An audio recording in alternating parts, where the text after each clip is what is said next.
action. I can't get no call to action, but I try, and I try, and I try. Hello and welcome to Call to Action, the go-to podcast for anyone trying to make sense of the world of marketing, advertising and beyond. In an industry that is a minefield of utter bollocks, we aim to capture our heroes and allies from the front line to have a chinwag with. It's like Pokemon Go, with the single but vital exception that it's not a short-term bandwagon of shite. It's brought to you by Gasp, and I'm Giles Edwards, co-founder and MD. Today I've caught Laurel Stark Akman. Creative director and Pitch 100 Superwoman, Laurel has spent 15 years shaping creative, building underdog teams and championing diversity and inclusion alongside several mental health initiatives. As a senior member of the 3% movement, co-founder of the Gender Equality Boosting Next Creative Leader Initiative, and co-founder of Our Silent Partner, a creative reflection on mental health, it's no surprise Laurel's work has been called both world-changing and industry-bettering. Laurel says, believe so fiercely in your own potential that rejections make you say, what's wrong with them, instead of what's wrong with me. Welcome to the show, Laurel. Thank you so much. And wow, I feel like I hope I can live up to that amazing intro. No doubt. Right, 7 quickfire questions, Laurel. Mac or PC? Mac. Twitter or TikTok? Twitter. Lombard Street or Castro Street? Castro Street. Stick or twist? Oh my gosh, I don't even know what that means. Twist, I guess? 3 more. The Simpsons or The Sims? Oh, I guess I should say The Sims. I'm new to it though, but The Sims. Galentine's Day or Valentine's Day? Galentine's Day. And last one, easy. Victoria Beckham or Victoria Roselli? Oh, Victoria Roselli, hands down. She's such a babe, mind-wise and beauty-wise. Amazing. Oh, brilliant. Well, thank you, Laurel, for joining us.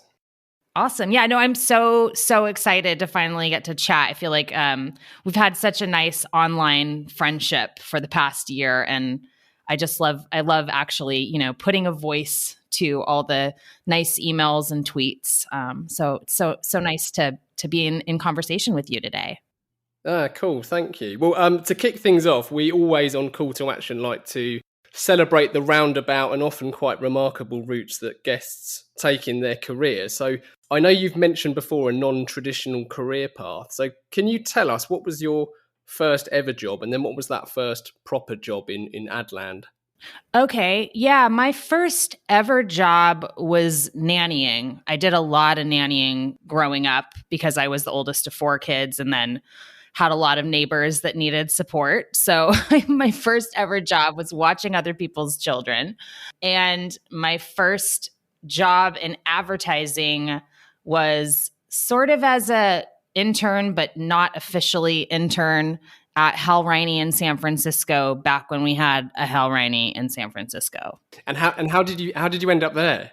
I was still in school at the time. I did go to school. I went to the Academy of Art University in San Francisco and got my MFA in advertising. You don't need to do that to get into advertising, but I think specifically for me with that program, it was great because I got to build a portfolio. I got my master's, which you also definitely don't need to work in advertising. Let me caveat that. But it made my 2 very very right-brained parents who work in engineering happy that I was doing that. So that was kind of why I ended up in a more traditional advertising program instead of just a portfolio school. Yeah, it's nice that you mentioned you don't need to go to uni. You don't necessarily need a master's, but acknowledging the right-brained amongst us. You really, really don't. Yeah. Did you know that at the time, do you think? Or is that something that you only come to learn retrospectively? I think about it now, and obviously I don't like questioning the paths you're on because I feel like wherever you go, however you get there is meant to be your path. And I think especially in a creative field, taking the meandering road, having life experiences, messing up, doing the messy stuff. Like, I feel like that's what really makes you a more resilient and interesting person. And that all leans really nicely into a creative career. But basically the way that I kind of stumbled into this career was in undergrad. I was going to just a traditional undergrad college. I was studying English and communications, always liked to write. And I was feeling like I didn't want to study and went shopping, which I shouldn't have done, but kind of stumbled across this, the Benefit Cosmetics at the cosmetic table. And they were very cheeky. They had like really fun writing, amazing kind of branding, packaging. And I'd never actually seen anything like that before. So this was like 2004. And it was really newer to the market or newer to the mass market, I think, at that point. And then also just a new kind of approach. And that super inspired me. So instead of writing the paper that I needed to write, I wrote an ode to Benefit and mailed it in. And their PR team actually wrote me back and said, you should go into advertising. So that's the first time that I thought, oh, this is a thing I can do. And then when I realized I needed a portfolio, or at least basically needed to be able to show my stuff, I thought, I started looking into programs where I could build the portfolio to get into advertising. And so that's sort of the path that I went down for that. So I wonder what would have happened if you had never had that encounter with Benefit. Yeah, I'd like to think that I would have hopefully wound up in a creative field because I knew I wanted to do something creative. I just didn't know that this was a job.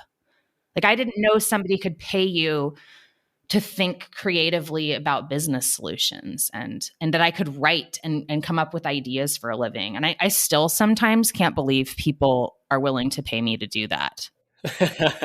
Yeah, I to be honest, I think it's a common issue, and it's certainly a challenge that I think exists, letting young talented thinkers know about this opportunity and this world to step into.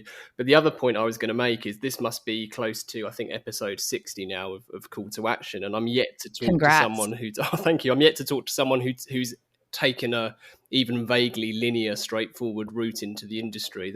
We all seem to go the scenic route, and I think that's important.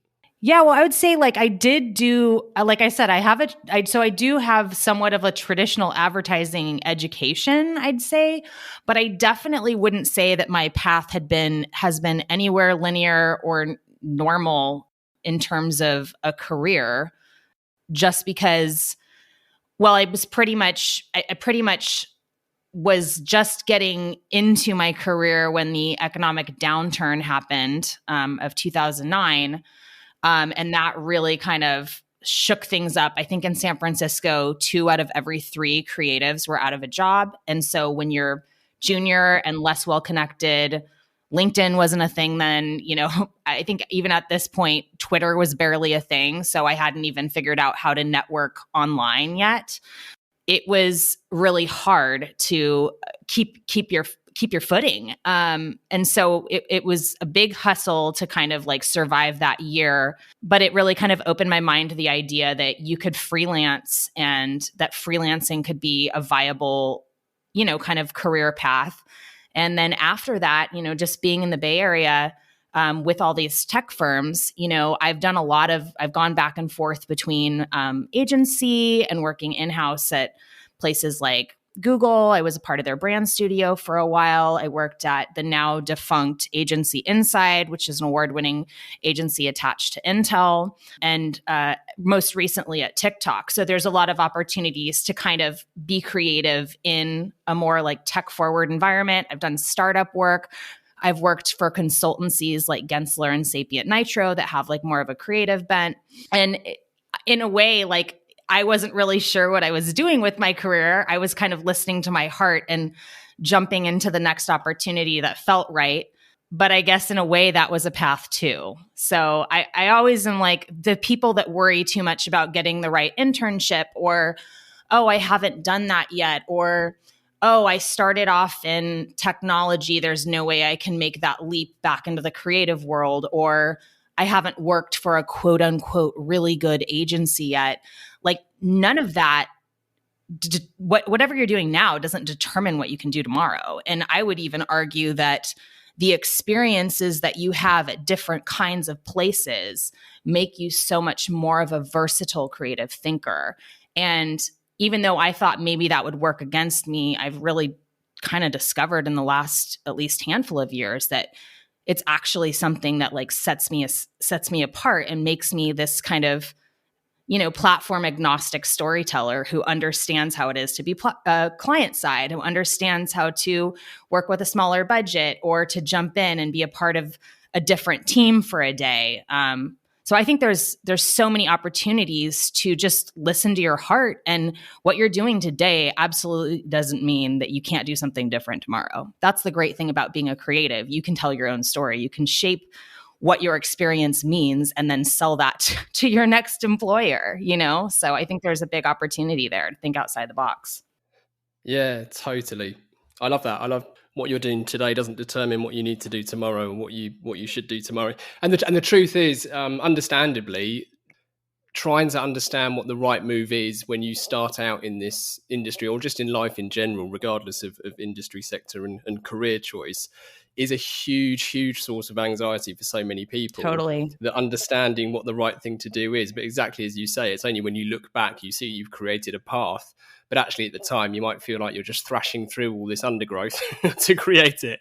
It's not necessarily logical. I know I hate to say this because I don't want people to be turned off by this, but the thrashing and the undergrowth is a big part of being a creative person, because you're going to be constantly bumping up against things that you think could be different, or wondering why the world doesn't work a different way, or questioning, the forms that things come in. And that's the way that our brains work. And honestly, like that kind of dissonance is a really important part of driving change and, having that vision to be able to see things a different way and then will them into existence with your creativity. So I don't want people to be afraid of that, but like, I feel like if you're feeling that dissonance or that unsure feeling, it means you're doing it right.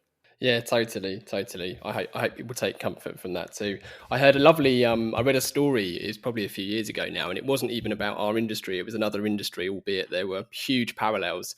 And the point that was being made was that the trouble with, say the banking sector was that everyone who enters the banking sector has read exactly the same magazines and exactly the same, taken the same courses and learnt from the same people. And actually it's created this kind of cookie cutter, molded people coming fresh into the industry. And what the world needs is more creativity, and it needs less of that sameness. And I think that's the key point of this relevant here too. Oh, absolutely. I mean, and even our industry, which is supposedly all about being disruptive and innovative and creative, like we're stuck. Like we're very stuck as an industry. And I think some people are starting to figure that out. And kind of as our clients are starting to figure out how to bring creativity into their own, into their own spaces. And we're kind of exploring different models and what that looks like. And also like pushing up against this idea of, inclusion and belonging and what opportunities that creates for our business creatively. I think we're really starting to see that we do need people that think differently. We do need people from diverse backgrounds, not just, different ethnic backgrounds and different, sexual orientations, but also different experiences in the world, like people that come from tech. We need that. We need people that come from banking. We need people that were nannies for the first 15 years of their lives. Like this is the kind of stuff that we need. And I think, kind of touching back on what we were talking about in the beginning, like that's why it's so important that we don't discourage people who don't have a portfolio from Miami Ad School to apply, because we're actively getting in our own way as an industry from the next best thing if we're not opening ourselves up to people who haven't been formally trained. Well said. Your work, as per your intro, has been called world changing and industry bettering. So I really want to dig into that. And there's really so many, which is testament to you, there's really so many areas we could go straight into. But because it was what first kind of linked us, I do want to talk about your isolated talk and Yes. the launch of our silent partner. So for any of our listeners who may not have seen your talk, can you explain your journey with mental health and what inspired you to launch our silent partner with the wonderful Victoria? I know. I love her so much. Yeah, actually. So our silent partner was sort of an idea that I had bouncing around in my head for a while. It wasn't, it wasn't in its full official glory the way that Victoria and I kind of brought it to life. But I just had this idea for a while that things that we can't see, like how do we visualize them in a way that is, that makes them make sense to somebody who's outside of ourselves. And I think especially with the pandemic, with the pandemic, things were really, really intense, about a year ago, like, late March, April, moving into May. They were intense for me personally. They were intense for our industry. They were intense for the world. And I actually have a couple mental health diagnoses. I've struggled with disordered eating since I was 11. I was diagnosed with depression and an anxiety disorder at 19. And my eating disorder is a coping mechanism for my anxiety. So I would say that's been a big part of my experience. Dealing with my mental health has been a part of my life for the majority of my life. Even if I didn't know that it was that I was dealing with at the time. And I think it's been a big part of my life as a creative person, because I find that being able to express my words and my feelings really helps me move through them. And so thinking a lot about that as my mental health was getting really loud for me kind of at the beginning of 2020, moving into Q2 of 2020 last year, and having connected with Victoria over a piece that she wrote about her own mental health experiences and being a young creative dealing with that, and kind of also just feeling helpless as we were looking at what was going on in our industry and watching people lose their jobs, watching people kind of struggle with the amount of work that they were taking on, when they weren't being laid off, and just really looking for somebody to say something, looking at the industry leaders, who is going to address this elephant in the room that we are struggling, and nobody did. So Victoria and I kind of looked at each other and we were like, well, if we want to start the conversation, maybe it's us that needs to start this conversation. And that was really, really scary for me specifically, because I had never talked about my mental health publicly, especially not in a professional setting.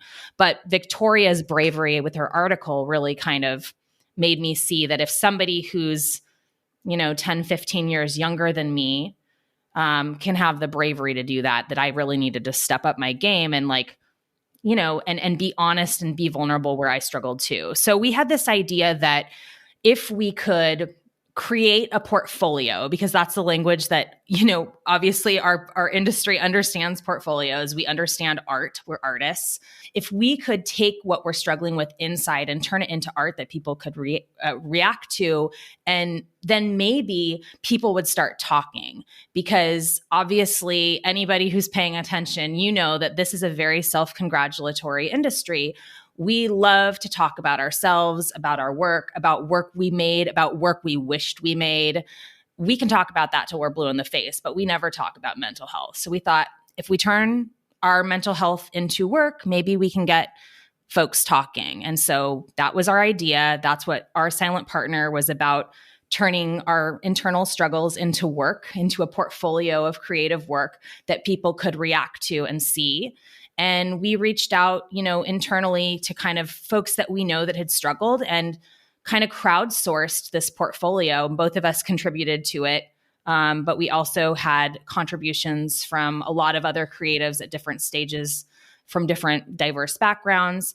And we launched that in May last year for Mental Health Month, just to try and get people talking and to try and make sure that creatives understood that whatever they were going through, they weren't alone, and that it was normal, and not to have shame around it. I think that was the biggest point, that we wanted people to know that they weren't alone, that they shouldn't feel shameful about asking for help. And we also wanted industry leaders to acknowledge that this is something that's that we're all dealing with, but also that it's something that creative people deal with in general. Like there's a really strong tie to neurodiverse people, to creative people having, more of the struggles with their mental health. And that's something that we don't talk about.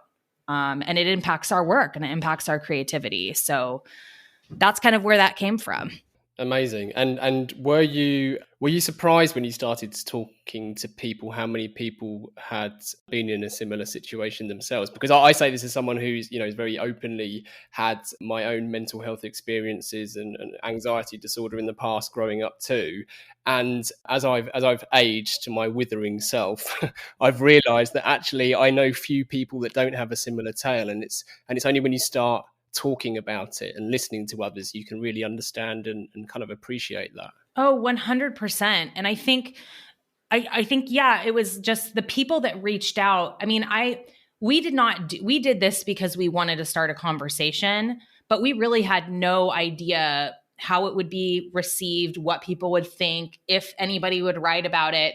Obviously, we welcomed the press and the speaking opportunities just so that more people could hear about it and hopefully, get something out of it. But yeah, the stories that came out just outside of the people that contributed, but the stories that we were hearing, like I had friends texting me saying, "Thank you so much for doing this.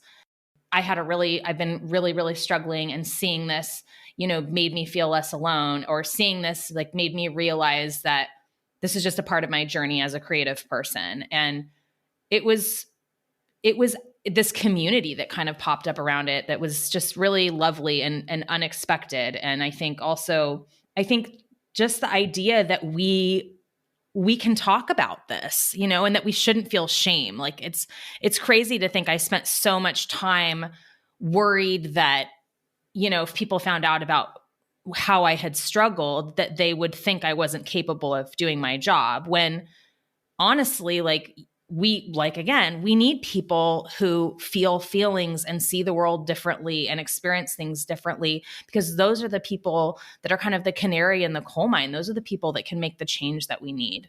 So yeah, I was totally blown away by the reception of it. And I still am. I'm just really humbled by all the people that are brave enough to keep sharing their stories and normalize this for people. Yeah, well, I mean, hats off to you both, because it's absolutely wonderful. And can I ask then, what's the future for our silent partner? We have a phase 2 planned, and we're still kind of working out the partnership aspect of that. But we are actually hoping to get into a toolkit for creative and entrepreneurial people that helps them manage some of the anxiety in a special way. So that's what we're working on now, kind of like a creative. We're early days in that, and hoping to kind of solidify the partnership that will enable us to produce that. But we're really that part is really exciting for us, and we have a lot of ideas around it. It's just the production of it that we're trying to figure out at the moment.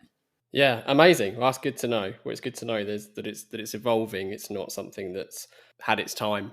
No, I think there's so many ways to keep growing it. It's just really trying to lean into what feels authentic for me and Victoria and our time, and what we feel like we can be best of service in creating. So, well done for taking the lead on that too. And speaking of leaders, I want to talk to you about something else awesome that you've co-founded, which is Next Creative Leaders, on behalf of the One Club for Creativity and the 3% movement, specifically shining a light on up-and-coming female creative talent. So again, can you just give us an overview of what Next Creative Leaders is? Absolutely. So Next Creative Leaders is a portfolio competition that is run in partnership with the One Club for Creativity and the 3% movement. And what it is for women and non-binary creatives. And although it is a portfolio competition, so it is based on creative work that you submit, there's a big part of it that is also about highlighting the unique point of view that you as a creative bring to the work and how you've helped shape it. So there's a storytelling aspect of it there. And basically, this was something that I started, it's 2015 now. So it's hard to believe, but we're going into year 7. We're gearing up to launch year 7 of the competition. I believe we're going to open in May. So stay tuned for that. But yeah, the idea really came from, at the time I was running social media for the 3% movement, and I was working as an ACD with the Google Brand Studio. And because of kind of the nature of who I am and the work that I was doing, I kind of had one foot in creativity, one in tech. And I was also doing a lot of social listening around diversity and inclusion and who is doing what. And this was still kind of early days to the boom of this conversation, which I feel has reached a bit of a fever pitch over the past year and is by no means figured out. But one of the things that I kept on noticing was that sometimes people, you could tell that the intention was there. Like they were doing programs that, bring creativity to underserved youth. And, having these like portfolio, giving these opportunities to underserved youth who might not even know that creativity was an opportunity for them to have a career. But then also you would look at, every time there was an award, the jury after jury was all white men that all looked the same, white men with beards and plaid shirts. And anytime that we would start celebrating like the 30 under 30 or any of those, like you might get a sense of who these people were. It was like, oh, women, there's 30 women under 30 that are the best in advertising. And all you would get was kind of a headshot of them, maybe a snippet of work that they had worked on, and their title and where they worked. And for me, there was just such a gap there. Like I'm here, I'm stepping into leadership. I'm an ACD. I'm thinking about becoming a mom in the next few years, and I'm totally devoid of community, and I'm not getting anything back from what the industry is celebrating. Like I'm looking at what we're celebrating, doesn't align with my values. I don't see myself reflected. And I don't know who to look up to. Who are my peers? Who's doing the work that I could be doing? Who is going through the things that I'm going through? And so I actually reached out to the One Club at the time. The person that was running their social media, his name was David Jackson, and just said, "Hey, I think there's an opportunity for us to work together to do something really great." And I'm like, I see that you guys are putting a lot of this great DEI work out there, but then I see that you're still like missing the mark a bit when it comes to your juries, when it comes to the people that you're celebrating. And I'm like, so I know your heart's in the right place. Maybe the 3% is a good partner for you here. And so we came up with this idea for doing Next Creative Leaders and highlighting, up and coming female creative leaders. And the idea was really around giving women the opportunity to reimagine what leadership looked like. So that's how it started. The first year was very scrappy. We pulled it together in 6 weeks. And now, year 7, the past year, we opened it up. So it's a very global competition. And in addition to doing the top 10 winners, we also celebrated 15 global winners as well. And the stories are just amazing. Not only is the work incredible, which is always super inspiring to look at and judge, but these women and the non-binary folks that, put themselves forward for this award are completely redefining what leadership looks like. And it's not about a title. It's about how you show up for your beliefs and for the work and for your team and for your clients. And that's been just a really expansive thing for me, to help people that don't normally feel celebrated and seen, and giving them a platform to show others what leadership could look like. And so this has been an amazing journey. I can't believe we're 7 years in. I can't believe something that was just an idea, became this big thing, but it's a legacy I'm super proud of and super inspired by year after year. Yeah, and so you should be. And I love that you killed the application fee.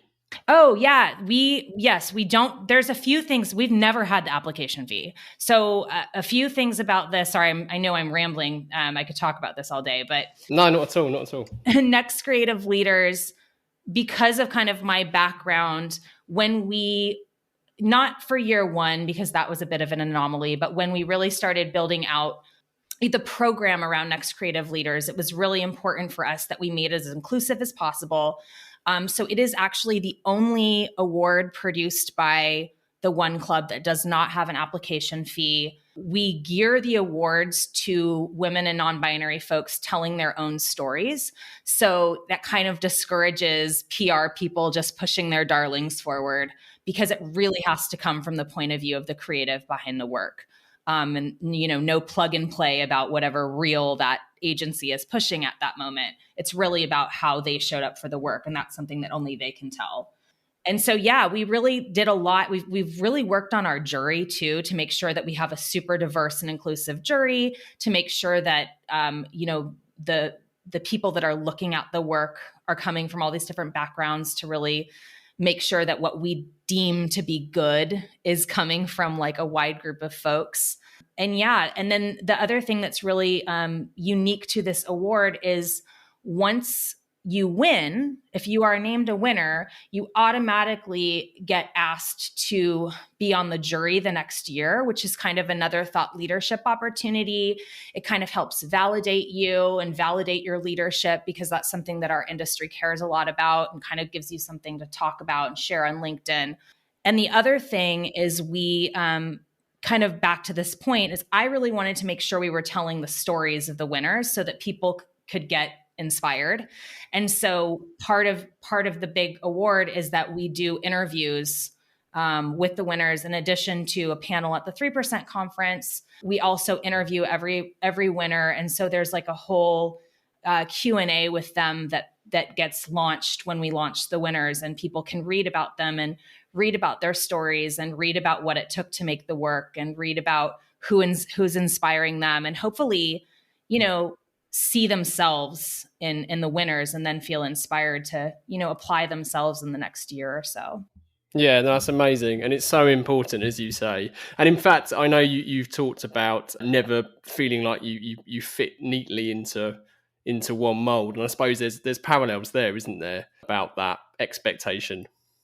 Yeah, I mean, I don't know that I was fully aware of it when I started doing like all these outside projects, but in a way, like they are love letters to myself, and I don't know that they're a way of kind of creating space for the parts of me that I didn't feel like the industry saw or rewarded, or the world, the larger world did. And I think anytime that you are outside the norm, which is pretty much everyone except for, white cis hetero males, like in our industry, anytime you're outside, like you see the ways that you are outside, like it's painfully obvious.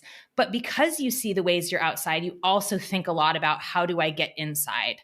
And so I think a lot of the things that I'm drawn to do, the stories I'm drawn to tell, are about making space for other people to tell their stories, and also like showing a different way that we could move forward, like building the industry that you wish you had. For me, it's like celebrating the leaders I want to celebrate, because I know that they're worthy, and also because I want to see myself reflected, because I believe I'm a leader. And so I think that you see a lot of times a benefit from having diverse leaders and points of view there is that they create space for thinking a different way. And by doing that, they're opening things up for other people. That's really well put.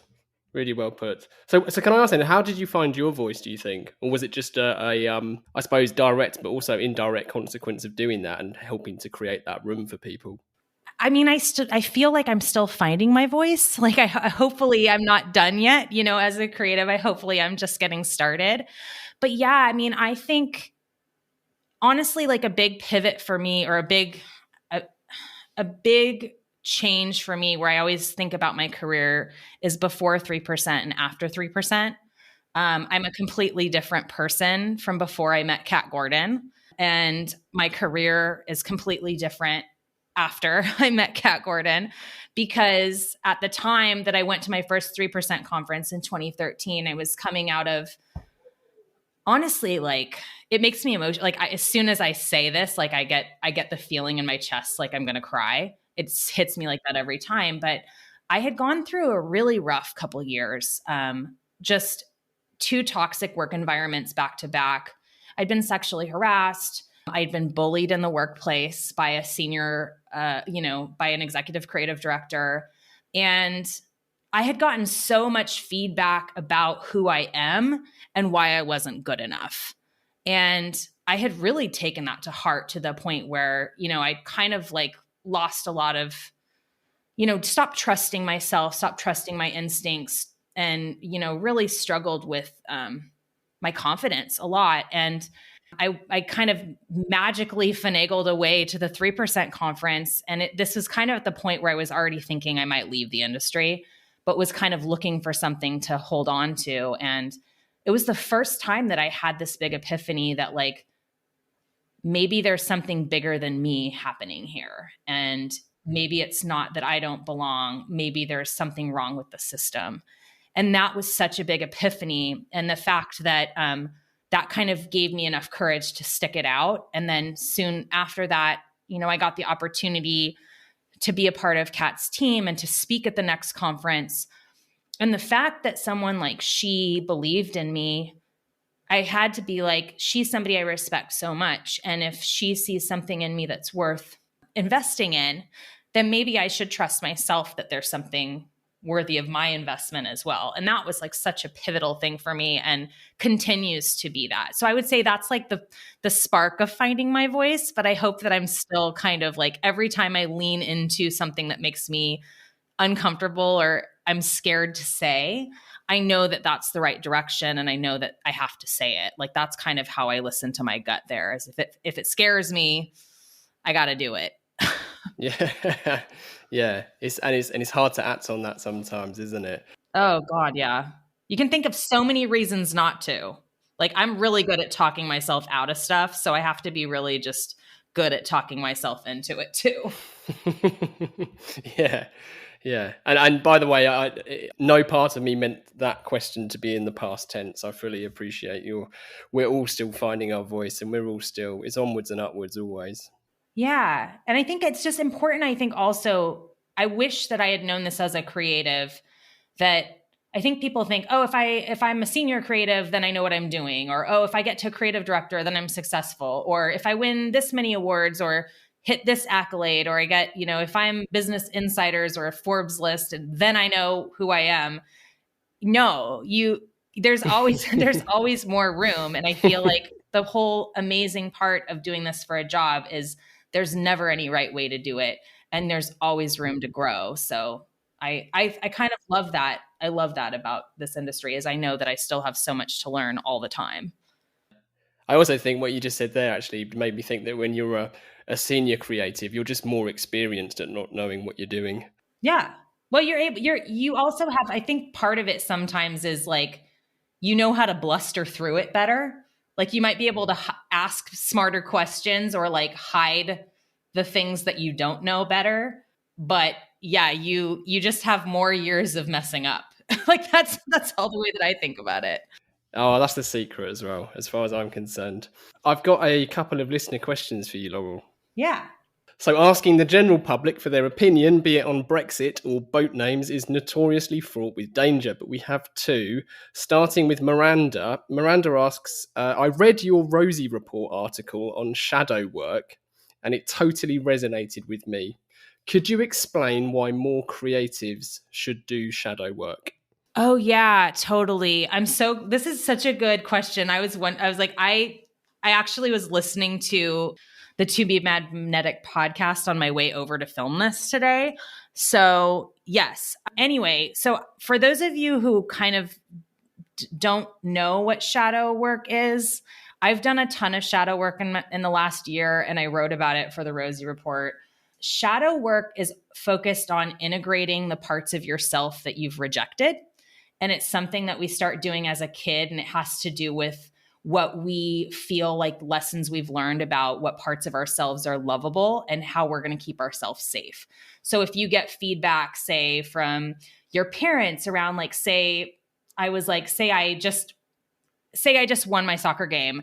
And so the next like Easter, I'm telling all my aunts and uncles like, yeah, I won the soccer game. It was so great. I got the last score. And your parents say, Laurel, you really shouldn't be bragging so much, And then I get the idea, oh, in order to be lovable, I can't talk about my successes. And then that gets put in your shadow. So that's just an example of shadow. And they're things that we pick up like through life. And I think as creative people, I believe this so much.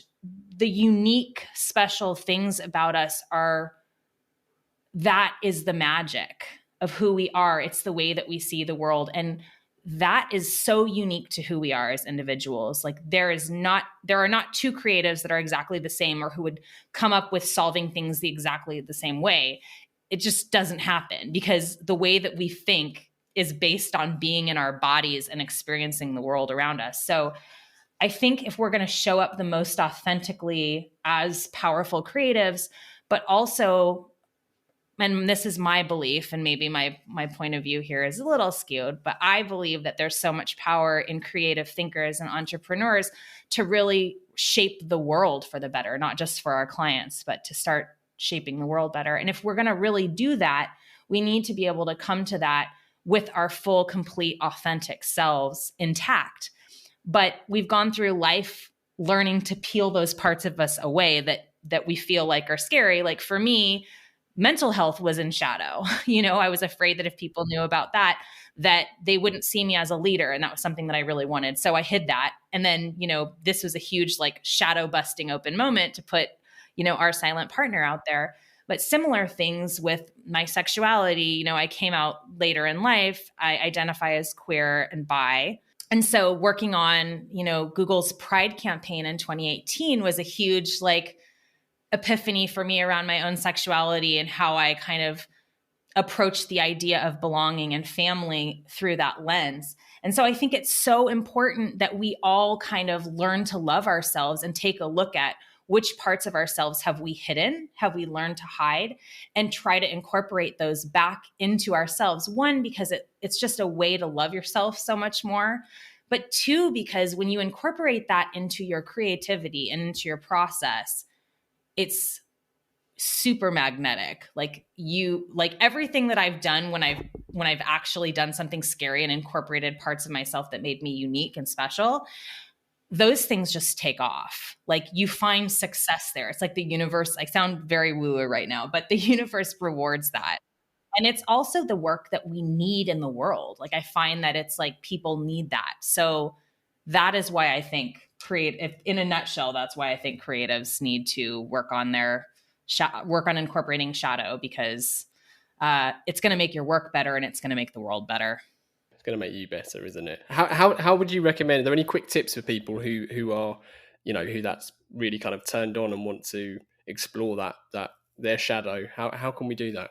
Yeah. So there is that. I don't know if you have show notes so that we can link, but there is that article that I wrote for We Are Rosie, which has some good resources linked in there.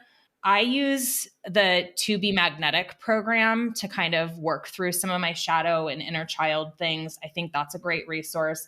There's also a really good book, and I'm forgetting the name of it now, but I can send it's also linked in that article, but it's something around shadow. But there's so many resources around it that you can find just to kind of get an idea of what shadow is.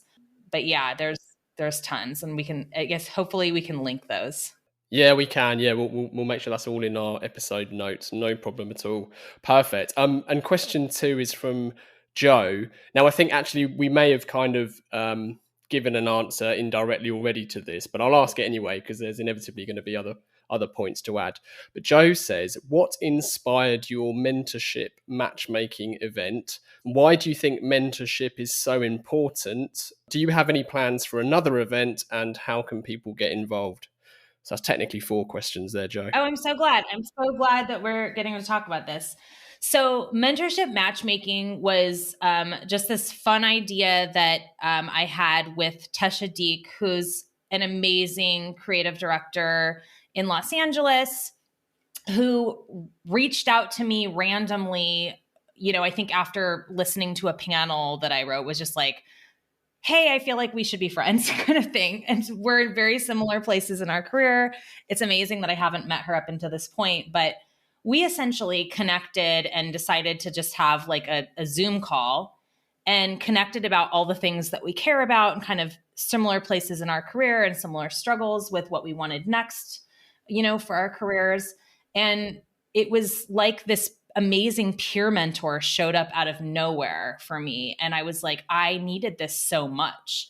And I think, especially in the pandemic, we don't have those opportunities to connect with people, like to grab a coffee with somebody that you met on LinkedIn, or to even like folks that you work with, to like, have that water cooler chat, or any of those kind of natural opportunities when we're in the same physical space to kind of connect with each other. And I realized, especially like in this case, it was for women, but like how not having community in that way had really made it harder for me to navigate certain things that came up in my career this year. And felt so blessed to have randomly stumbled upon this amazing peer mentor. And we ended up like texting each other through like negotiations and, chatting each other through things, that we wanted to share that kind of experience of connecting with each other with other folks. And so I kind of have a history of celebrating Galentine's Day, which is why I said I love Galentine's Day so much. And so we had this idea that we would throw a Galentine's event, and we did it on Zoom. But the idea was that people would sign up ahead of time. We opened it to women and non-binary folks because it was Galentine's Day themed. And we actually matched everyone with a peer mentor, an actual mentor, and then like one kind of community oriented person, someone in like hopefully in a different discipline, but that we thought that they would connect with. And we thought this will be fun. Maybe 30 people will sign up for this. We had over 400 people sign up. And so we actually held 3 events over that Galentine's Day week. And it was amazing. We had folks show up from around the globe. And it was overwhelmingly positive, and we learned a lot of lessons from it. So for me, I think the mentorship thing is really important because, and I don't think of mentorship as just like how I think of Kat as my mentor, or Nancy Vonk or Janet Keston as my mentor, who are like senior to me. But I also think of it as peer mentors, like who can you connect with that are in similar places in your career, who can talk you through hard stuff or share what it's like to be a new mom going back to work, or any of these kind of unique experiences that happen at different times of your life. It's so important because 1, it creates community and support, but 2, it also like, it gives you visibility into what that looks like. And that's so important, I think, for everybody, but especially for anybody that is in a career path where they're out, where they don't see a lot of themselves reflected. And obviously, traditional mentorship is really important too. But yeah, so for me, it's been really transformative. And that's why I felt like it was worth, creating this program so that other people could have that, even though we can't be physically together. And it was so well received that, yes, we are going to be doing more of these. And specifically, we like the idea of kind of creating community around it. So we're probably going to be doing, themed events, or where we're kind of like pairing people with similar experiences or similar interests. So stay tuned for that. And you can sign up on mentorshipmatchmaking.com is our site. And we have I think it's on the contact me page, but we have a very simple sign up form where you can sign up to hear about our next event. So do that if you're interested, because we will be doing some of them hopefully late spring, early summer. We just had a little bit of a lull because both Tasha and I are moving into new jobs right now. So we're a little bit busy. Fair enough. Okay, great. We'll link to that too then. Fantastic. So, but basically, we don't have to wait till the 13th of Feb next year. No. We're hopefully going to, we'd like to do them, different seasons, different folks. So yeah. And we do want to have opportunity for men to join the party too. So it's not just going to be, for women and non-binary folks moving forward. There will be room for you guys too. It's good news all round. Perfect. The final part then of the interview, Laurel, is our 4 pertinent posers, starting with, what advice would you give to your younger self? Oh man, I've thought about this a lot recently, because I keep on having this wistful feeling about my friends that I'm meeting on Twitter who are so much younger than me and seem to have their shit so much more together about this than I did at their time. But I would just say, don't waste time trying to make yourself more palatable to other people. That would be like my biggest piece of advice, because I feel like I waste a lot of time doing that and it never works. If they're not going to like you, if they don't want you there, they're never going to. And so no matter how nicely you say it or how you dress or how you don't talk about the fact that you're gay or whatever, like it's never going to work. It's just not, those are not your people. Like figure something else out. And so I would say, yeah, just lean into what makes you authentic and don't worry about making yourself palatable for other people. Like that's the biggest piece of advice I would give myself. Yeah, that's great advice. Great advice. Number 2, if you could banish one thing from the industry, what would it be and why? This is a hard one. Obviously, my initial thought was all of the isms, like sexism, racism, homophobia, like any of those things. I would love to do that. But since I'm feeling a little sassy today, I'm going to say I would love to ban the continued hiring and promotion of mediocre white men. I think that we'd be in a much better place if we could do that. Not all men, just mediocre white men. Let's not give them more credit than they're due. Yeah. Amazing. I like the sassy answer. Number 3, Laurel, any books that you can recommend to our listeners? Now, these don't have to be industry books. These can be entirely fictional or otherworldly. Yeah. And so I was just, the 2 that I'm kind of reading right now. So I would say anybody who's looking to break into advertising, and I know you've probably read a bunch of the books, but I'm going to give a little shout out to Nancy Vonk and Janet Keston, because they're lovely, lovely, lovely humans and very dear friends of mine, but they're also brilliant ex-chief creative officers from Ogilvy, Toronto. You know them from the Dove campaign for Real Beauty, total badasses. A great book by them for if you're kind of like new to the industry or hoping to break into the industry is Pick Me. And that's written by them. And it's an awesome book. I read it in school. I still kind of like go back to that and read little bits out of it. If you're more seasoned, or if you're, if you're a more seasoned woman in the industry, or, I mean, you don't even have to be super seasoned. They also have another book called Darling, You Can't Do Both, and Other Noise to Ignore on Your Way to the Top. And that is not specifically an advertising book, but it's about it's about blowing up the business rules that were made for women and how that can make you successful. I think that's an amazing book, and it's a really easy read. And it's from points of view from women leaders in all different industries. So I think that's a good one to look at. I'm also reading again Herding Tigers by Todd Henry, which is specifically about how to be a better manager to creative people. And it's such a good resource. And then another book, which I think this will be good for anybody, just kind of as we're in COVID right now. Kat Gordon actually gifted me this book, and it's called Wintering: The Power of Rest and Retreat in Difficult Times. And it's by Catherine May. And it's just about shifting your mindset from that like go, go, go kind of point of view that I feel like we all like, the hustle thing, and why it's so important to care for ourselves and take time to kind of process and grieve and rest. And I think that's just like a really great reminder right now in time, but also something that I think creative people need to incorporate more of. Because if we burn out, like we burn out our creativity, and we need to like have that grace and create space for ourselves to keep evolving as people and as creatives.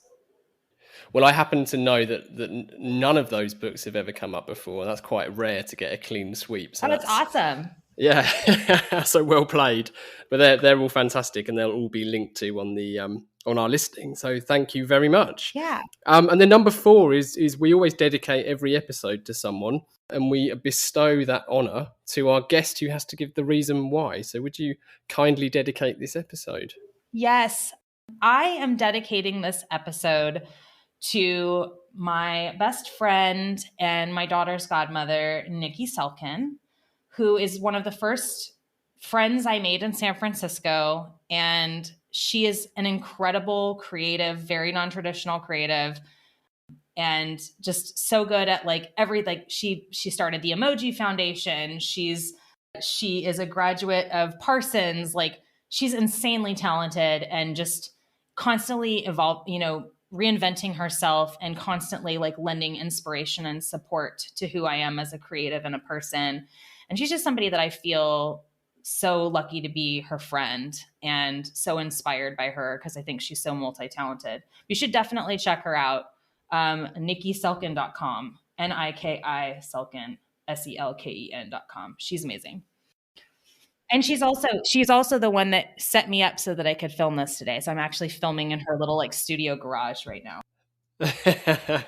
Amazing. Well, this episode is very proudly dedicated to Niki Sulkin, and we will include a link to her site as well on this listing, and urge our listeners to check it out. Alongside that, we'll include links to everything we've discussed, from all of the books: Pick Me, Darling You Can't Do Both, Hurting Tigers, Wintering. I didn't catch the full title, but I'll make sure it's right. It's long. Yeah, it is long. How else can people get more Laurel Stark Akman? I'm very active on Twitter. I'm Laurel Lou, at Laurel Lou, LAURELLU on Twitter. It's also my Instagram handle, but I'm less exciting on Instagram. It's mostly pictures of my kid. And I've actually recently done a really good job of consolidating all of like my talks and podcasts and personal projects and work when I last updated my site. So it's all there. If you want to check me out, it's laurelstark.com. Perfect. Well, that will all be there on the link. So Laurel, thank you again for joining us. It's been a real pleasure, and I've enjoyed it massively. Me too. This was so nice. It really just is so great during COVID to feel like, I feel like I've been on a journey with you it's a year. It feels longer than that, but you're one of the gifts to come out of COVID for me. So it's really nice to be chatting. I've never been called a gift before. Thank you. I'm not going to cut that bit out. Of course you're a gift. You're absolutely a gift. And thank you to everyone listening. If you've enjoyed this episode, please do share it and review the pod. Keep questions and guest requests coming in. To get in touch, it's easy to find Gasp online. You can check out CTA Pod on Instagram, or just email hello@calltooaction.co.